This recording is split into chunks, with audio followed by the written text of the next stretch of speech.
जय हिंद दोस्तों। दोस्तों आप लोग कैसे हैं? आशा करते हैं सभी लोग अच्छे होंगे और आप लोगों की तैयारी बहुत अच्छी चल रही होगी। दोस्तों हम लोग हिंदी पढ़ रहे हैं और हिंदी में वाक्यांश के लिए एक शब्द पढ़ रहे हैं। वाक्यांश के लिए एक शब्द पढ़ रहे हैं और ये मेरी 8वीं क्लास है और हम लोग को टारगेट रहेगा 55+ का। ठीक है ना? हिंदी में 55+ का टारगेट रहेगा और आप लोग जीएस वगैरह पढ़ते रहिएगा। ठीक है ना? अभी हम लोग हिंदी कंप्लीट करते हैं, फिर जीएस पे भी काम करेंगे। ठीक है ना? जीएस पे भी काम करेंगे। पहला है समाज में उच्च वर्ग। समाज में उच्च वर्ग और निम्न वर्ग के बीच का वर्ग जो होता है उसे मध्य वर्ग कहते हैं। समाज में उच्च वर्ग और निम्न वर्ग के बीच का वर्ग क्या कहलाता है? मध्य वर्ग कहलाता है। चुनाव में अपना मत देने की क्रिया। चुनाव में अपना मत देने की क्रिया को मतदान कहते हैं। क्या कहते हैं? मतदान। किसी विषय में दूसरों से मत ना मिलना। किसी विषय में दूसरों से मत ना मिलना मतभेद कहलाता है। ठीक है? मतिमंद होने की अवस्था। मतिमंद होने की अवस्था, मतिमांद। मन को मोह लेने वाला। मन को मोह लेने वाला मनमोहक कहलाता है। मान योग्य स्त्री। मान योग्य स्त्री हो या पुरुष हो, ठीक है, तो मान योग्य स्त्री के लिए माननीय होता है और पुरुष के लिए माननीय होता है। ठीक है? ये कुछ शब्द हैं जो बहुत ज़्यादा चर्चित हैं। मैं उनको एक जगह सब लेके आया हूँ। ठीक है ना? जैसे श्री कृष्ण का शंख। श्री कृष्ण का शंख, उसको क्या बोलेंगे? पांचजन्य बोलेंगे। ठीक है ना? श्री कृष्ण के शंख को पांचजन्य हम लोग बोलते हैं। ठीक है ना? ये भीष्म का शंख। भीष्म के शंख को हम लोग क्या बोलेंगे? गंगनाभ। युधिष्ठिर का शंख। युधिष्ठिर के शंख को हम लोग बोले अनंत विजय। ठीक है ना? जब महाभारत शुरू हुई थी तो शंख किसने बजाया था? युधिष्ठिर ने। ठीक, अनंत विजय। कर्ण का शंख। कर्ण का शंख होता है हिरण्यगर्भ। अर्जुन। अर्जुन का शंख। अर्जुन का शंख देवदत्त कहलाता है। अर्जुन का शंख क्या कहलाता है? देवदत्त कहलाता है। भीम का शंख पौंड्र पौंड्र कहलाता है। ये बहुत महत्वपूर्ण है और ये आते भी हैं एग्जाम में, इसीलिए मैंने सब एक सारा ढूंढ कर एक जगह रख दिया है इनको, जैसे आप लोगों को पढ़ने में कोई दिक्कत ना हो। सहदेव का शंख को मणि पुस्तक बोलते हैं। सहदेव का शंख को मणि पुस्तक बोलते हैं। और नकुल का शंख, नकुल के शंख को सुघोष बोलते हैं। और दुर्योधन का शंख, दुर्योधन के शंख को हम लोग विदारक बोलते हैं। विदारक कहा जाता है। ठीक है ना? भगवान विष्णु का चक्र। भगवान विष्णु का चक्र सुदर्शन कहलाता है। ठीक है ना? भगवान विष्णु का चक्र सुदर्शन कहलाता है। भगवान श्री कृष्ण की गदा। भगवान श्री कृष्ण के गदा को कौमोद की कहते हैं। कौमोद की कहते हैं। ठीक है ना? भगवान श्री राम का धनुष कोदंड कहलाता है। भगवान श्री राम, भगवान विष्णु का धनुष सारंग या शारंग कहलाता है। ठीक है? भगवान शिव का धनुष पिनाक कहलाता है। अर्जुन का धनुष, अर्जुन का धनुष गांडीव कहलाता है। अर्जुन के धनुष को क्या कहते हैं? गांडीव कहते हैं। ध्यान रखना, बहुत अच्छे वाक्यांश हैं। कर्ण के धनुष को क्या कहते हैं? विजय धनुष बोलते हैं। कर्ण के धनुष को विजय धनुष बोलते हैं। और लंकेश रावण की तलवार, लंकेश रावण की तलवार को चंद्रहास तलवार बोलते हैं। लंकेश रावण की तलवार को चंद्रहास तलवार कहते हैं। भगवान श्री कृष्ण की तलवार को नंदक बोलते हैं। भगवान श्री कृष्ण की तलवार को नंदक तलवार बोलते हैं। और इंद्र के ब्रज का नाम क्या था? इंद्र के ब्रज का नाम रिभुज था। इंद्र का हाथी, इंद्र के हाथी को क्या कहा जाता था? ऐरावत। और ज्ञानदानी माता सरस्वती का वीणा घोषवती। भगवान श्री कृष्ण के रथ को क्या कहा जाता है? गरुड़ा ध्वज रथ या जैत्र रथ। भीष्म पितामह का रथ, तो भीष्म पितामह के रथ को क्या कहा? गंगोध। कुबेर का रथ पुष्पक कहलाता है। और महाराणा प्रताप का घोड़ा क्या क्या नाम था उसका? नाम चेतक। रानी लक्ष्मीबाई का घोड़ा, रानी लक्ष्मीबाई के घोड़े को क्या कहते हैं? ठीक है ना, बादल कहते हैं। मनु के अवतार श्री कृष्ण भगवान को कहा जाता है। शेषनाग के अवतार बलराम भगवान को कहते हैं। द्यू के अवतार भीष्म को कहा जाता है। बृहस्पति के अवतार द्रोणाचार्य को कहा जाता है।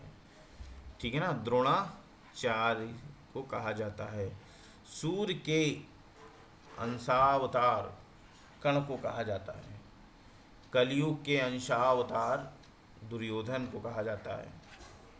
पवन के देव का अंशावतार भीम को कहा जाता है। इंद्र के अंशावतार अर्जुन को कहा जाता है। और अश्वनी कुमारों के अवतार नकुल और सहदेव हैं। ठीक है ना, ये पूछे जाते बहुत महत्वपूर्ण है। रात्रि एवं सुबह के बीच का समय उषा काल कहलाता है। ठीक है ना, सुबह कौवे के बोलने का समय भोर कहलाता है। सूर्य की लालिमा दिखने का समय अरुणोदय काल कहलाता है। सूर्य निकलने का समय सूर्योदय काल कहलाता है। सूर्योदय से 9 बजे सुबह तक का पहर प्रातः काल कहलाता है। और दोपहर के पहले के समय को क्या बोलते हैं? पूर्वाहन। और ठीक दोपहर का समय जब होता है तो उसे मध्याह्न बोलते हैं। और दोपहर के बाद जो होता है उसे हम अपराह्न बोलते हैं। ठीक है ना, उसे क्या बोलेंगे? अपराह्न। सूर्य के अस्त होने का समय संध्या काल कहलाता है। संध्या एवं रात्रि के बीच का समय गोधूल कहलाता है। ठीक है ना, रात्रि का पहर प्रदोष कहलाता है। रात्रि का दूसरा पहर द्वियामा कहलाता है। अर्धरात्रि का समय निशीत कहलाता है। और रात्रि का तीसरा पहर त्रियामा कहलाता है। ठीक है ना, रात्रि का तीसरा पहर त्रियामा कहलाता है। रात्रि का चौथा पहर ब्रह्म मुहूर्त कहलाता है। ठीक है, तो रात्रि के चौथे पहर में आप लोग पढ़ाई करिएगा। तारों भरी रात को विभावरी कहते हैं।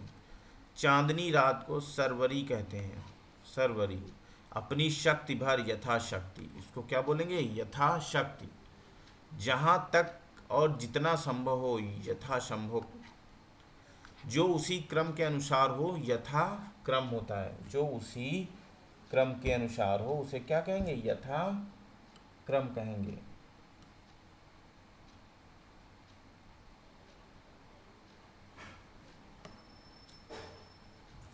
जहाँ तक सद सके यथा साध्य, जहाँ तक सद सके उसे क्या कहेंगे? यथा साध्य कहेंगे। जैसे विधि निर्धारित हो उसी के अनुसार यथा विधि कहेंगे। जैसा है उसी के अनुरूप क्या कहलाएगा? यथा अनुरूप कहलाएगा। जैसा है उसी के अनुरूप अर्थात यथा अनुरूप। जैसा उचित हो वैसा अर्थात यथोचित। जैसा पहले था वैसा ही अर्थात यथापूर्व। जैसा पहले था वैसा ही, इसके लिए क्या प्रयोग करोगे? यथापूर्व। युद्ध करने की प्रबल इच्छा को युयुत्सा कहते हैं। ठीक है ना, ये इम्पोर्टेंट है।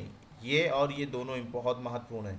युद्ध करने की प्रबल इच्छा रखने वाला और युद्ध करने की प्रबल इच्छा। ठीक है ना, तो युद्ध करने की प्रबल इच्छा करने वाला युयुत्सु कहलाता है। ठीक है ना, राजगद्दी का उत्तराधिकारी या सबसे बड़ा राजकुमार युवराज कहलाता है। क्या कहलाता है? युवराज।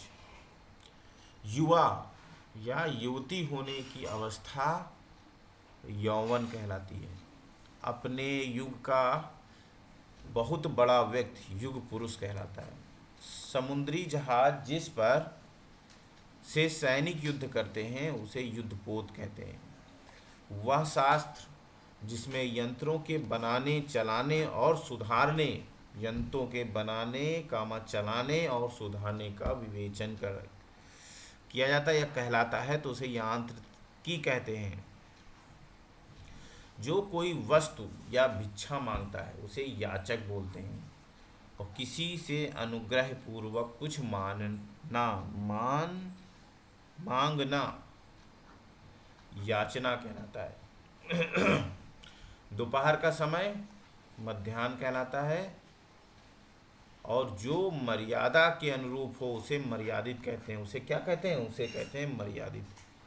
मरने की इच्छा मुमूर्षा कहलाता है और जिस पर जाने की कामना हो, जिसे मर जाने की कामना हो उसे मुमूर्षु कहते हैं। जिसे मोक्ष प्राप्त करने की इच्छा हो उसे मुमुक्षु कहते हैं। मुमुक्षु। फूलों का मधु मकरंद कहलाता है। दो विरोधी मार्गों के बीच का मार्ग मति मार्ग कहलाता है। क्या कहलाता है? मति मार्ग। यज्ञ करने या कराने वाला व्यक्ति याज्ञिक कहलाता है। जिसने यश प्राप्त किया हो, जिसका यश चारों ओर फैला हुआ हो उसे यशस्वी कहते हैं। ठीक है ना? यशस्वी। उचित आहार करने वाला युक्ता आहार कहलाता है। यूरोप और एशिया संबंधी यूरेशिया कहलाता है। जिसका कोई स्थायी ठिकाना ना हो यायावर कहलाता है। वो क्या कहलाता है? उसे यायावर कहेंगे।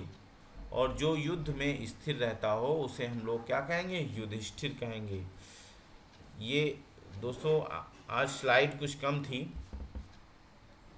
अगली क्लास में लगभग 25 स्लाइड में लेके आऊँगा। तो ये सारे बहुत ही महत्वपूर्ण वाक्यांश हैं। ठीक है ना? इनको आप ज़रूर पढ़िएगा, आपसे कोई भी क्वेश्चन छूटेगा नहीं। ठीक है ना? और प्लीज़ दोस्तों सब्सक्राइब ज़रूर कर लीजिए, लाइक करिए, शेयर करिए। ठीक है ना? जब आप लोग सब्सक्राइब करोगे तभी हम लोगों को मोटिवेट थोड़ा होंगे। और मिलते हैं दोस्तों नेक्स्ट क्लास में। क्लास कैसी है कमेंट करके ज़रूर बताइएगा। सुधारने की ज़रूरत है तो और बताइएगा कमेंट करके। जय हिंद दोस्तों। ठीक है ना? मिलते हैं नेक्स्ट क्लास में।